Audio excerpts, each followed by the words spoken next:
Boa noite a todos. É sempre bom estar aqui. Também moro tão pertinho, né? É só descer aqui a Sargento Luiz da Silva, já estou aqui na casa. Eu achei muito interessante. Antes, porém, amanhã, não vamos esquecer também, vai ser lançado nos cinemas, né? A parte número 2 de Nosso Lar. Acreditamos que vai ser bem interessante e a expectativa pode até parecer estranha, mas a expectativa é que vão muitos não espíritas, né? Vão espíritas, mas vão muitos assim simpatizantes para entender o que é. Tem até um grupo que quer assistir, depois vamos debater, conversar, não sei o quê. Eu fico meio assim porque atualmente, no meio espírita, há uma parte que está bem assim ativa, mas do outro lado também está muito como querendo criar divisões, né? Apesar de que a gente sabe que em todas as instituições, sejam religiosas ou não, sempre há esses pequenos grupos, né? Alguns que vêm para somar, outros que às vezes vêm para subtrair ou alguma coisa assim, mas não importa. O que importa mesmo é que a gente possa falar da mensagem que Jesus trouxe para todos nós. E a página de preparo, ela é excelente. Por quê? Nós vamos falar no capítulo 18, muitos chamados e poucos escolhidos, tá? E nem todos os que dizem Senhor, Senhor entrarão no reino dos céus. Por que eu falei que a página caiu como uma luva? A pergunta é fantástica. Qual a finalidade do esforço religioso em minha vida? Será que eu vou continuar sempre? Senhor, Senhor, eu tive tanto tempo, eu ficava na casa espírita de domingo a domingo, eu dava passe, eu fazia isso, eu fazia aquilo, mas e aí? Né? Qual realmente é essa finalidade? O que é este, vamos colocar assim, estar espírita, ou ser espírita? O que é? Na verdade, nós sabemos que nós, homens, a gente ainda precisa desses rótulos. Espírita, católico, umbandista, porque, na verdade, nós poderíamos usar o quê? Cristãos, né? Somos cristãos, tá? Porque às vezes acontece assim, eu sempre falo isso porque sempre vem à minha mente, né? Tem muito ateu fazendo muito mais coisa que muito espírita, muito católico, muito umbandista, muito candomblessista, muito evangélico, né? E a gente vai ver que a reflexão que Kardec faz desse capítulo, desses versículos que é de Mateus e Lucas, é muito profunda, muito interessante, e que eu espero que a gente, ao sair daqui, a gente pare e pense assim, nossa, o que a página, não é o que a Rosângela falou, tá? Mas sim o que a página vai estar fazendo na minha vida. Chegar em casa, dar uma lida, porque de repente eu posso ter visto por um prisma, por um ângulo, e você fala assim, puxa, mas ela não falou isso aqui, mas você viu. Olha que positivo, né? Porque não é assim, uma vez eu escutei isso, eu achei muito interessante, em que o palestrante ele estava colocando o seguinte, que ele ficava muito preocupado quando as pessoas que saíam falavam, nossa, como ela fala bem, nossa, como fala bonito, fala difícil, fala isso, fala aquilo. E ele falou assim, a preocupação dele é saber, será que a pessoa, ela captou, é a mensagem do evangelho, né? Porque às vezes eu posso passar aqui 1 hora, 2 horas, não sei o quê, e não conseguir transmitir nada. E muitas vezes, numa leitura que a companheira fez, com a entonação, com a palavra que forte, olha como é que toca. Quando ela começou a ler, então, assim, né? Como se fosse uma firmeza mesmo. Olha como é que é interessante. De repente, as palavras que alguém precisava ouvir foi feito já na leitura antes. Compreende? Então, é sempre importante, sempre que tiver isso aqui, para dar, né? Ah, eu quero ler. Vem ler, sim. Porque na leitura, o que acontece? Você está dando também a tua energia. Às vezes a gente fica muito preocupada assim, mas será que eu não vou gaguejar? Será que eu não vou? Não importa. Mas será que eu vou ler muito devagar? Ou ler muito... Não importa, você está lendo com o coração. Isso é importante. É esse trabalho que todos nós podemos fazer e fazemos para trazer o trabalho do Cristo, a mensagem que o Cristo trouxe para nós. E é o que Kardec coloca aqui, quando eu vou ler os versículos, tá? E depois, no comentário de Kardec, eu vou colocando algumas coisas para ir, apesar de que, como ele colocou, esclarece por demais, tá? Entendem? Então, a parte, isso daqui faz parte, segundo eu vi no Novo Testamento, que o Haroldo traduziu, essa coisa toda, é esse: nem todos os que dizem Senhor, Senhor entrarão no reino dos céus, é uma das advertências. Ele coloca 3 advertências lá, segundo o que ele traduziu, tá? Então, essa é uma delas, né? E diz assim: nem todos os que me dizem Senhor, Senhor entrarão no reino dos céus, apenas entrará aquele que faz a vontade de meu Pai que está nos céus. Lá aqui, né, a gente não vai ainda não fomos ainda nem no que Kardec fala na reflexão. É a mensagem que Jesus traz e que Mateus coloca, escreve: a vontade do meu Pai que está nos céus. É a vontade de Deus. E às vezes a gente briga porque quer que seja a nossa vontade. Né? Eu me lembro que quando eu fazia o Pai Nosso, que está aí no céu, santificado seja o vosso nome, aí vai venha a nós, vosso rei, quando chegava no seja feita a tua vontade, parece que a voz ia sumindo. Seja feita, né? Porque geralmente a gente quer que faça a nossa. Mas por que não pode ser a minha vontade? Hoje eu estava vendo um vídeo bastante interessante, foi até no Instagram, um jovem falando, que parece, né, essa coisa que muitas pessoas que colocam informações, às vezes, equivocadas, tal. Ele estava falando o seguinte, que algumas pessoas estão possuindo fé oca. A fé é oca. Tem muitas pessoas que têm mais medo do inferno do que ao invés de fazer o bem. Ele até colocou isso, eu achei até interessante. Falei, nossa, tem muitas pessoas que não fazem, que têm mais medo do inferno do que fazer o bem. Fazer o bem faz bem, mas fica preocupado lá na frente. Não sei o quê, eu vou queimar, né? O diabo vai me pegar. Aí o espírita fala, não, é o obsessor que vai pegar. Aí não sei quem fala, não, é o espírito tal que vai pegar. Quer dizer, olha só, enquanto, na verdade, qual é a vontade do meu pai? Que eu faço bem. A vontade do pai não, olha, que eu seja católico? Não. Que eu seja um bandista? Não. Espírita? Não. É que eu faça o bem, e é o que Kardec fala maravilhosamente bem aqui, quando ele vai fazer a reflexão desse versículo. Aí continua dizendo, Mateus: muitos nesse dia me dirão, Senhor, Senhor, não profetizamos em teu nome, não expulsamos em teu nome o demônio, não fizemos muitos milagres em teu nome? Eu então, a passagem, palavras de Jesus, né? Eu então lhes direi em altas vozes: afastai-vos de mim, vós que fazeis obras de iniquidade. Isso está em Mateus, capítulo 7, versículo 21 a 23. Aquele, pois, que ouve estas minhas palavras e as pratica, será comparado a um homem prudente que construiu sobre a rocha sua casa.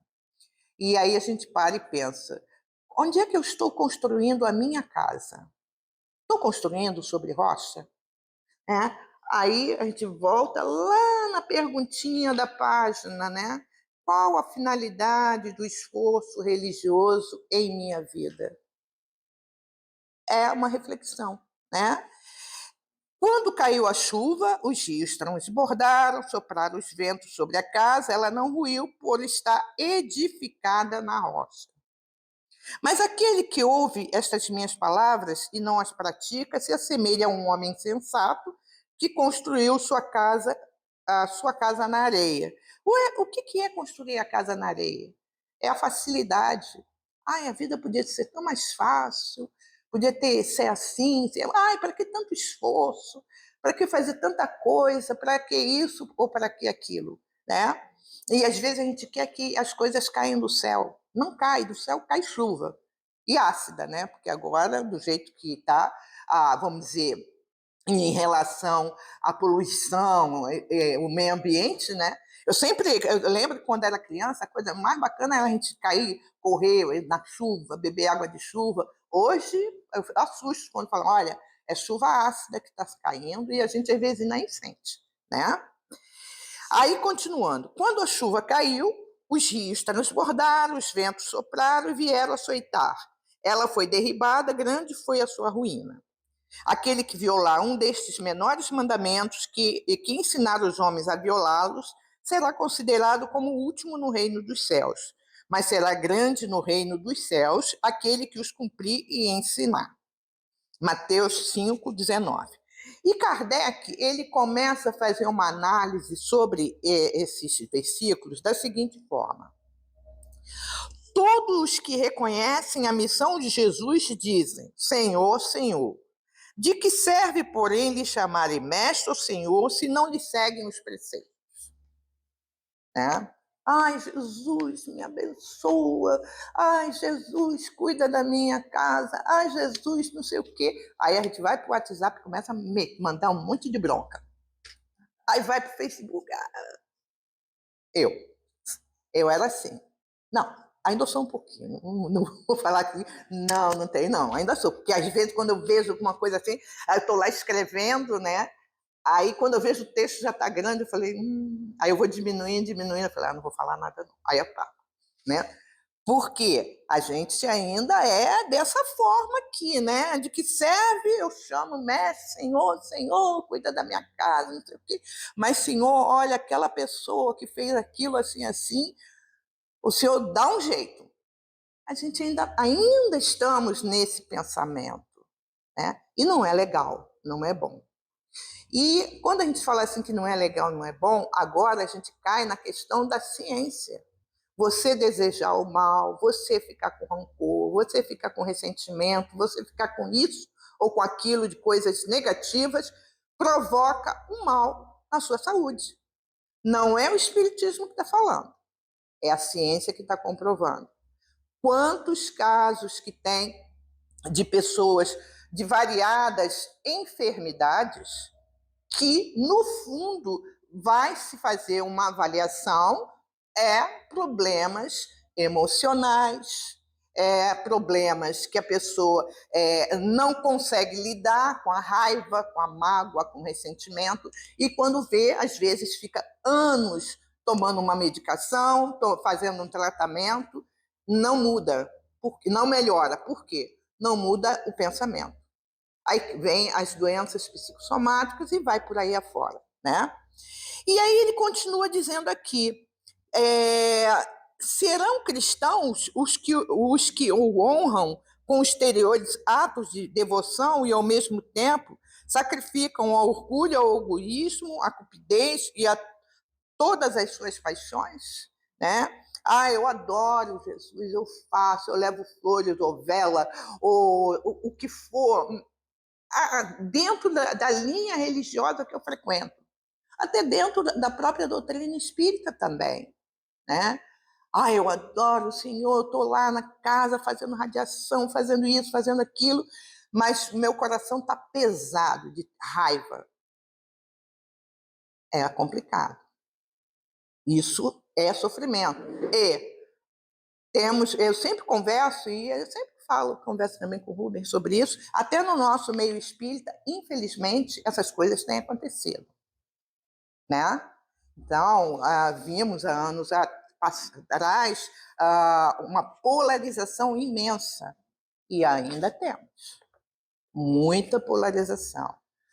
Às vezes eu me assusto quando eu vejo alguns companheiros, né, que eu falo dessa caminhada espírita, principalmente fazendo autojulgamentos sobre as obras de Emmanuel, André Luiz, Ivone Pereira. Não é Kardec. E eu tive a infeliz situação de ler um artigo em que a pessoa que escreveu falou assim: mas se não fosse Kardec, os espíritos, como é que... Não é isso. Se não fosse Kardec, seria qualquer outro que tivesse a altura de trazer. Então, é como se quisesse falar o seguinte: tudo bem, os espíritos, mas Kardec era, sim, claro. Ele foi uma pessoa que ele foi convidada, ele aceitou a missão e veio. Se não fosse ele, seria outro. Agora, eu simplesmente, como que chegar, que infelizmente é desinformação, achar que os espíritos, né, não sabem tanto, isso é uma maneira de dizer, tá? Como, vamos dizer, tantos outros, e no caso Kardec, e é esse purismo, né, que prejudica o nosso caminhar. Porque o que nós estamos, voltando à pergunta mais uma vez, a finalidade do nosso esforço religioso, a finalidade de estarmos caminhando por esta doutrina, qual é a finalidade? É a gente debater, a gente falar, eu tenho a minha visão é certa, a visão do Rubens é errada. É isso? Não, não é. Precisamos desse espaço. Quando eu falo de espaço, das casas espíritas, das instituições que estão aí. Porque é nosso ainda. Ainda precisamos disso. Mas o nosso trabalho precisa ser outro. Precisamos, como diz Allan Kardec mais à frente aqui, quando ele vai falar assim, tá? Ele continua: Senhor, né, dentro da explicação, não profetizamos, isto é, não ensinamos em teu nome, não expulsamos em teu nome, não comemos e bebemos contigo, porque tudo isso a gente fala: puxa, Senhor, eu fico lá na casa, olha, eu sou esclarecedora, eu estou fazendo a caridade, entre aspas, estou esclarecendo ali o meu irmão com aquela dificuldade toda, como se eu não tivesse, né? Como se o trabalho que eu estou fazendo, olha aqui, eu sou PhD em mediunidade, eu sei, eu sinto, eu falo, né? E o coitado da esclarecedora que está ali, ela está ouvindo, ela está sentindo, ela está aprendendo o que ela não tem que fazer como encarnado, porque aquele espírito cometeu vários equívocos, foi para a espiritualidade, está sofrendo, ele vem à reunião para dizer: olha, não vai por aí, que não é um bom caminho. Mas, às vezes, eu me coloco como se eu fosse a detentora do poder de fazer ou de falar o que for, né? E, às vezes, acontece isso mesmo, né? A gente pode se colocar naquela: não, você não está vendo? Olha só, você está insistindo, você já morreu. Aí o coitado morre de novo, né? Porque aí entra o quê? Eu não estudo, aí vou falar abobrinha. Mas eu acho tão chato esse negócio de estudar. Espírita, amai-vos, primeiro mandamento. Instruí-vos, o segundo. Espírita que não se instrui, que não estuda, é uma bomba relógio ambulante, porque vai fazer coisas que inacreditável. Vai comentar ou vai falar coisas muito complicadas, né? E hoje o que eu falo, nossa época, porque os primórdios, os primeiros que vieram, aqueles primeiros que eram antigos, aquela coisa toda, não tinha muito isso do, vamos dizer, talvez não tivesse muitos recursos para estudo. Hoje a gente está até com inteligência artificial. O GPT fala assim, olha, eu quero saber sobre perispírito na visão tum-tum-tum, e bota lá, pum, vem, a página está ali, toda. Tem essa vantagem. Hoje a gente tem vantagem de assistir, eu estou lavando louça, eu estou fazendo alguma coisa, assistir palestra do Jacobs Trovão sobre mediunidade, ele é fantástico. Ele é diretor federal, né? Da Federação Espírita Brasileira, da área mediúnica. Ele tem um conhecimento magnífico sobre mediunidade. O Jorge Larrat e tantos. Hoje a gente nunca teve tantas lives, tantos estudos, tantas palestras, estudos online, o que for, a gente tem essa oportunidade. Então, não tem como o espírita chegar e falar assim, eu não tenho tempo. Tá, você não tem tempo de ir na casa espírita? Vai no YouTube. Certamente tem celular, que hoje está até raro, né? Hoje eu acho tão legal, você vai comprar a balinha assim, aí, se você falar assim, não entendi, não, mas eu tenho aqui a maquininha, você fica até sem ação, acaba comprando a balinha e ele passa na maquininha. Então, espírita precisa estar estudando, precisa estar se atualizando. Ele não pode chegar e achar assim, já sei. Não sabe. Às vezes eu fico assim, chateada, né? Porque quando fala assim, mas o livro dos Espíritos já está ultrapassado. Gente, a gente ainda nem chegou, segundo Joana de Anjos, bota os 600 anos aí, e olha lá.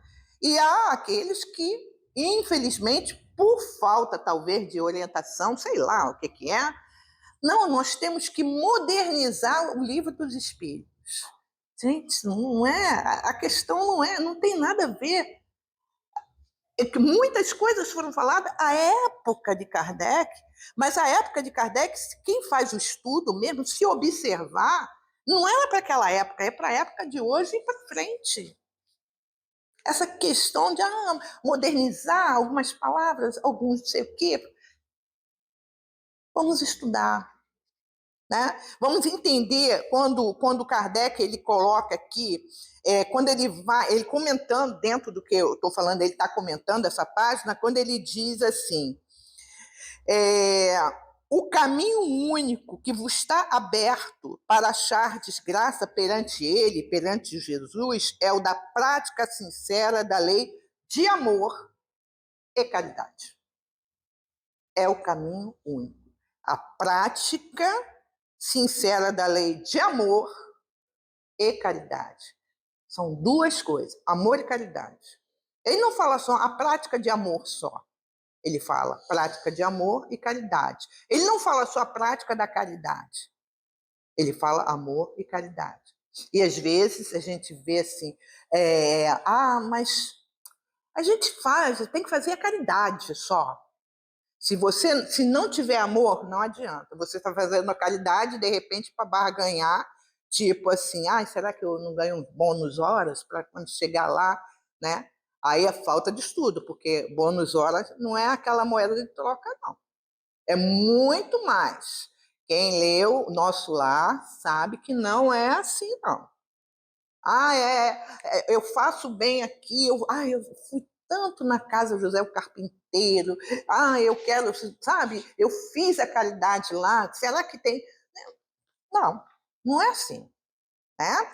E aqui, quando ele fala, quando Kardec traz para nós, e ele diz assim, são eternas as palavras de Jesus porque são a verdade. Quando Jesus coloca, ele fala assim, não adianta no final você falar assim, Senhor, eu dei passe, eu botava água no copinho, eu ajudava o padre, no caso, né, sendo católico, botar lá o pratinho da hóstia. Eu sempre já contei para vocês, eu quando era menor, eu adorava comer hóstia. Eu só ia para a missa para comer hóstia. Nunca me confessei. Até o dia que falaram para mim que tinha que se confessar, senão ia para o inferno. Aí eu parei de comer hóstia. Né? Aí eu falei assim, vou falar o quê? Porque se eu me confessasse, ao sair eu já estava com pecado. Então, já viu, né? Aí, o que ele coloca é, porque são a verdade. Quando Jesus nos traz isso, né, essa passagem que Mateus nos trouxe, que devemos fazer a vontade do nosso Pai, porque é a verdade, é a vontade de Deus que precisa ser feita. Ah, mas eu vou ter que deixar, ter que fazer à vontade, eu fui ofendida, eu fui injustiçada, como que eu vou? É a vontade de Deus. A vontade de Deus não é que nós estejamos ou sejamos injustiçados. Algumas vezes é a lei se fazendo. Eu posso pensar assim, mas eu nem lembro que eu fui no passado. Eu olho o meu presente e imagino. Não foi muito boa coisa, não. Né? Quando as coisas também assim, né? A gente para. E aí a gente pode até parar e pensar assim, mas lá no passado eu não lembro. Mas às vezes não é no passado. É no passado nessa vida mesmo.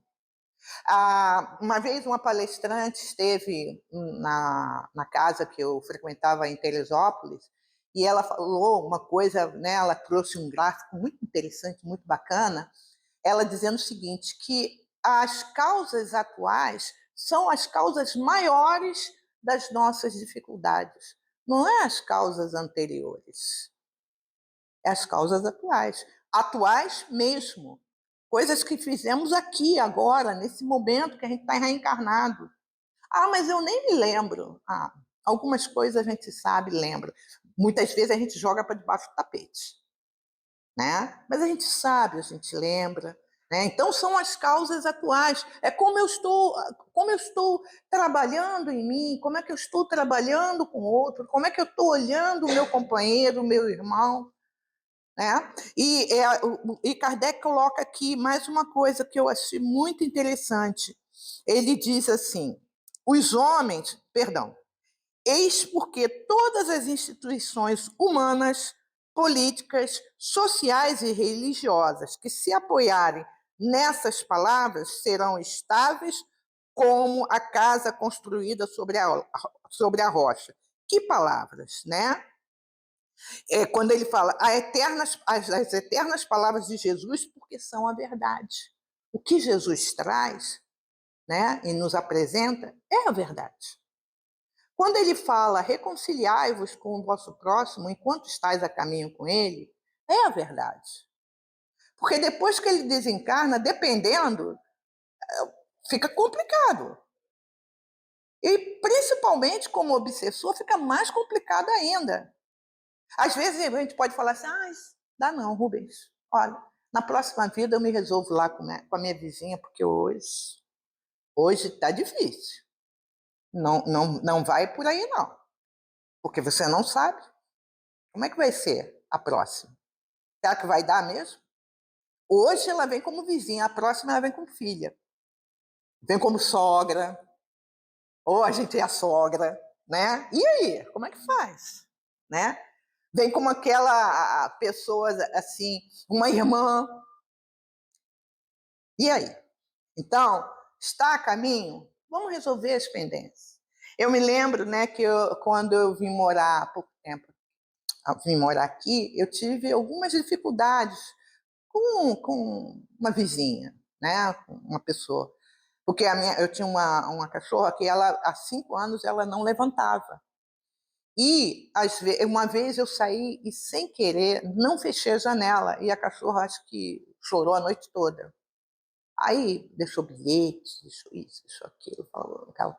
Aí toda vez eu falava assim, também eu vou lá na casa dela, vou fazer acontecer. Papapá. Eu não ia não, tá? Mas ficava aquela conversa, né? Eu vou falar, ela vai falar, eu vou falar.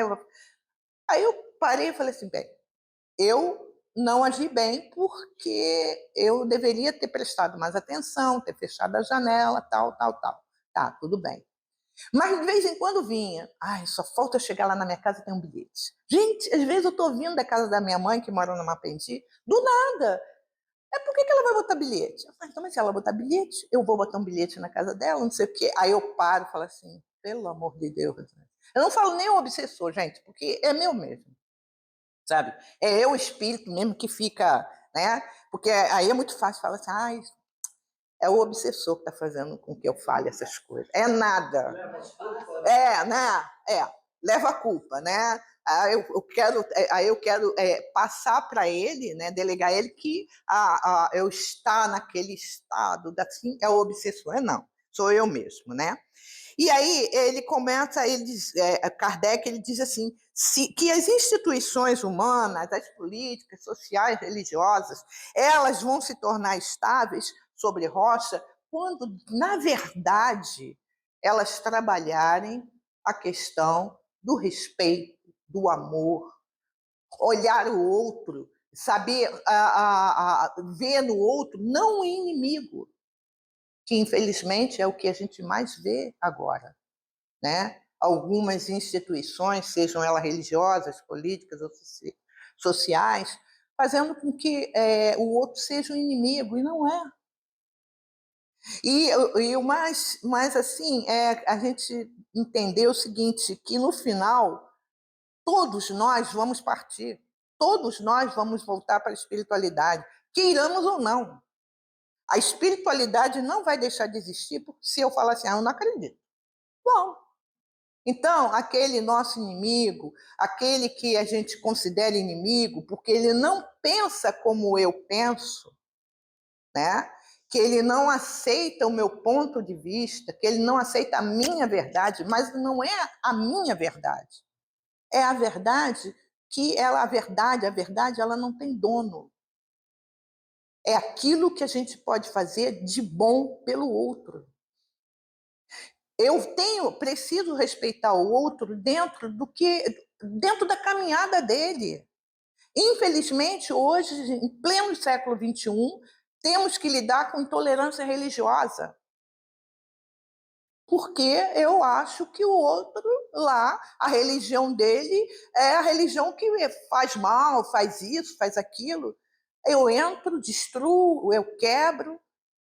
Eu estava assistindo ainda há pouco, acho que foi no quando, acho que foi antes de ontem, se eu não me engano. Acho que deu, né? Essa questão dia da intolerância religiosa. Eu acho que não tem que ter dia, que todos os dias precisam ser considerados dia de intolerância religiosa. Todos os dias. Porque todos os dias, infelizmente, a gente vê pessoas agindo dessa forma, né? Não respeitando o outro, né?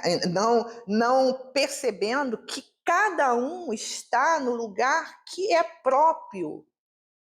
Ele está bem ali, ele está feliz ali, ele está fazendo bem ali, ele está se tornando uma pessoa melhor. É próprio. Eu não esqueço quando eu fiz um curso, acho que era de publicidade, que eu comecei, mas não terminei não. Aí na Estácio, eu me lembro uma vez, um professor, ele foi apresentar um trabalho e ele estava falando assim, sabe essas igrejinhas pequenas dentro de comunidade, às vezes lá no fundão, não sei da onde, e que a pessoa às vezes fala assim, para que essas igrejinhas? Às vezes é um barraquinho, aquela coisa toda.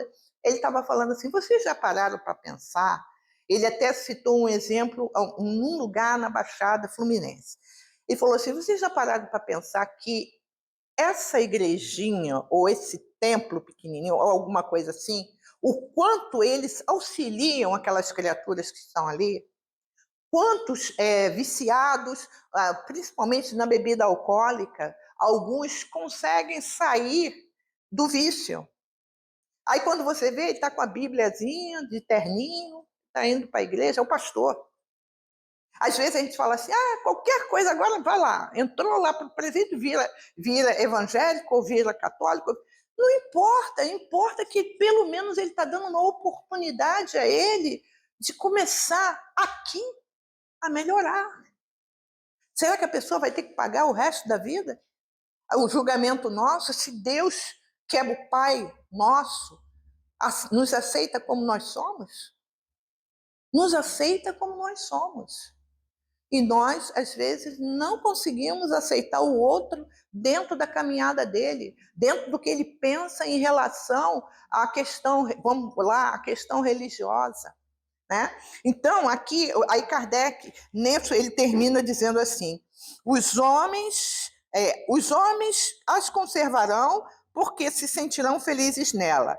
As que, porém, forem uma violação daquelas palavras, serão como a casa construída sobre areias. Quer dizer, hoje, no mundo em que a gente vê fake news para tudo quanto é lado, mentiras de tudo quanto é lado, e não está restrito a certas instituições, até instituições religiosas também.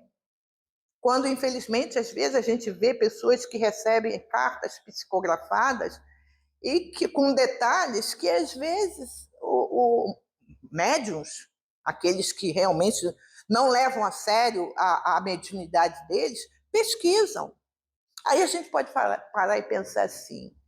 Certa feita, eu li uma que ele disse o CPF do morto,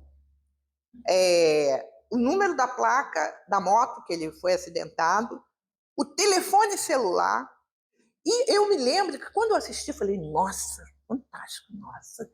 Aí, depois, com o tempo, e olha que a inteligência artificial não estava tão em voga como está agora. Aí, depois, com o tempo, eu parei e falei assim, gente, mas como é que pode? Como é que ele pode obter esses detalhes? Eu vou contar uma história para vocês. Eu acho que ou é na Suécia, ou um lugar desse, eles fizeram um experimento da seguinte forma, numa praça, as pessoas passando, aleatoriamente, ele pegava uma pessoa, segundo o documentário.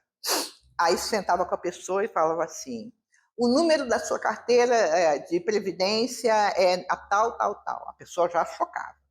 O número do seu telefone, não sei o quê. Na sua conta tal tem isso, isso, isso. E aí a pessoa ficou assim, nossa, como é que ele adivinha? Até quando eu comecei, falei, gente, que coisa então. Aí, de repente, ele pegava a pessoa, levava para um local, ele puxava um pano cheio de computadores. Nós estamos em rede.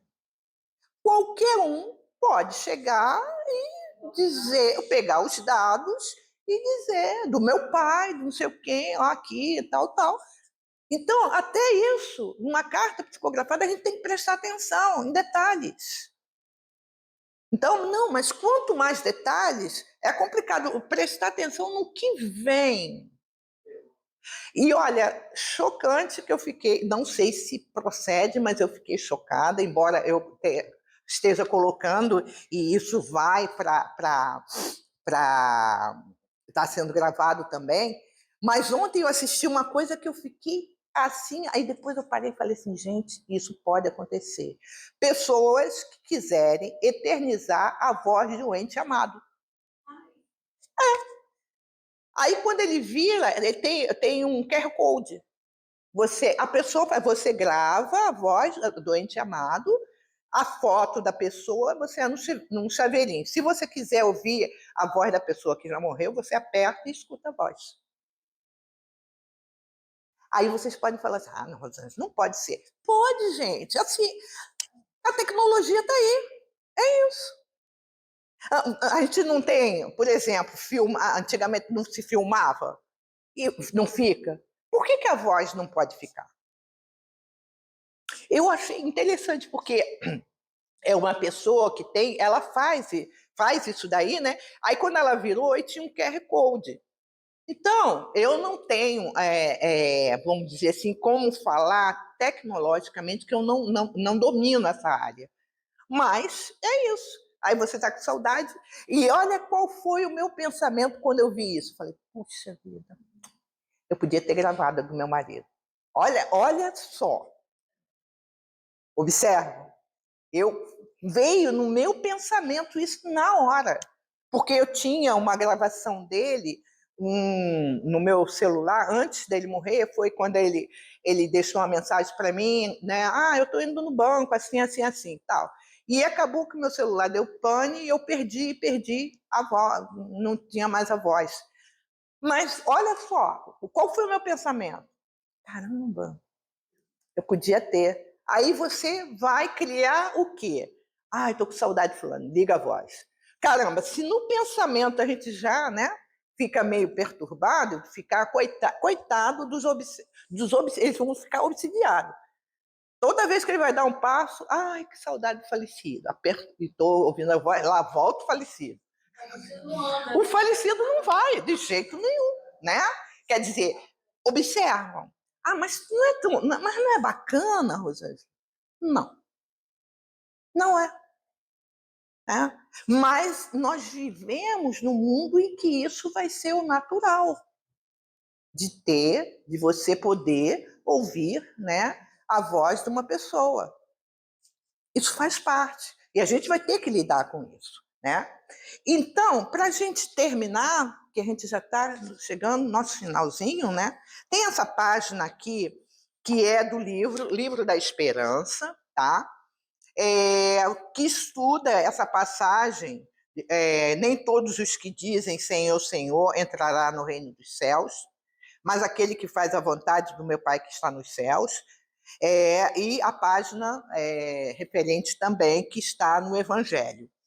E Emmanuel, ele começa assim: declara-te no sadio propósito de buscar a evolução e aprimoramento, luz e alegria. Entretanto, em várias ocasiões, estacas, recusando a estação de experiência e resgate em que ainda te vês.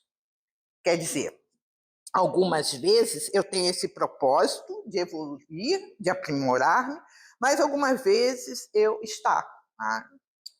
Acho que eu vou deixar para a próxima. Na próxima eu estudo o Livro dos Espíritos, o Livro dos Médiuns, a Gênese, o Céu e o Inferno. Na próxima eu faço o meu trabalho assim. Na próxima eu... E eu vou retardando e na próxima eu acabo... Não sei como é que vai ser as coisas. E aí? Será que eu vou ter a facilidade que eu tenho hoje? Ai, Rosângela, facilidade? Você não está vendo?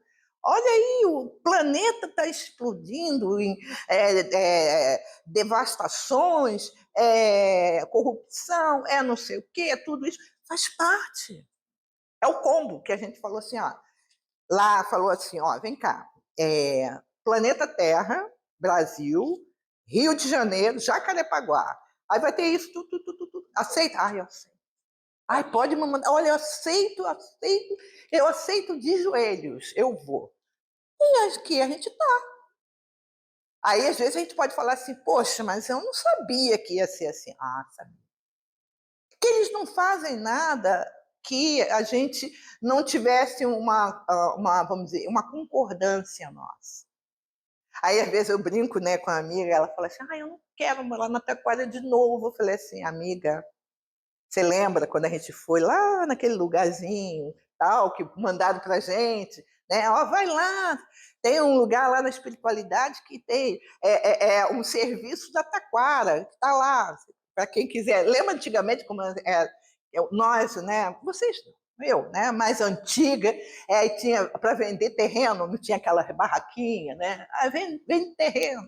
Eu morei na Curicica, na época que a Curicica era só eucalipto, né? Só mato mesmo, né?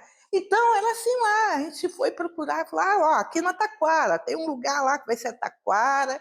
Aí, quando chegar mais para frente, olha, ali vai ficar meio complicado, aquela coisa toda. A gente falou, E eu falo para vocês, eu adoro a Taquara, gente. Eu não me vejo morando fora da Taquara, de jeito nenhum, né? E assim, de uma forma geral, mas é aonde eu gosto daqui, tá? E aí ele diz assim: deitas aflitivo olhar para fora e frequentemente cobiças sem perceber as condições de amigos determinados, perdendo valioso tempo em descabidas lamentações. E aí, conforme Emmanuel está falando, que muitas vezes a gente fica com muita lamentação. Ah, se eu tivesse mais saúde, né? Eu faria algumas coisas mais. Ah, se eu tivesse mais dinheiro, geralmente assim, se eu tivesse mais dinheiro, eu colaboraria mais. Se eu tivesse um emprego melhor, não sei o quê. E vai por aí afora, né? Então, o que fica para nós hoje, e que eu recomendo que vocês façam a leitura deste item novamente, né? O que Kardec traz, e principalmente quando ele fala nessa questão, quando ele diz que são os brandos, humildes e caridosos, e a gente vê, praticamente, ele quer dizer o seguinte, que vão herdar a terra. Então, trabalhar a humildade, trabalhar a brandura, trabalhar o que ele fala aqui também, a humildade, a brandura, a caridade. É isso. Então, esse é o nosso trabalho. E Jesus é o nosso exemplo maior. É o exemplo a ser seguido. Sim, é o exemplo a ser seguido. Para nós, deste lado, né, do mundo, vamos dizer assim, que conhece Jesus. De repente, podemos pensar assim, e outros lugares que não aceitam Jesus, ou que ele é considerado um profeta. Pelo que a gente sabe, né, muitos desses profetas são enviados de Deus e tem Jesus como nosso mestre. Né? Algumas pessoas agora estão até questionando por que a gente tem que falar que Jesus é o governador do planeta. Então, aí a gente ri e fala assim, olha, se ele é governador do planeta, se ele não é governador do planeta, ele foi um homem que dividiu uma era. Eu fico com ele. Eu sigo ele. Que Jesus nos abençoe, nos proteja, nos envolva sempre. E ao dormir e ao levantar-se, gratidão a Deus. Gratidão a esse mestre amado que está aqui no meio de nós.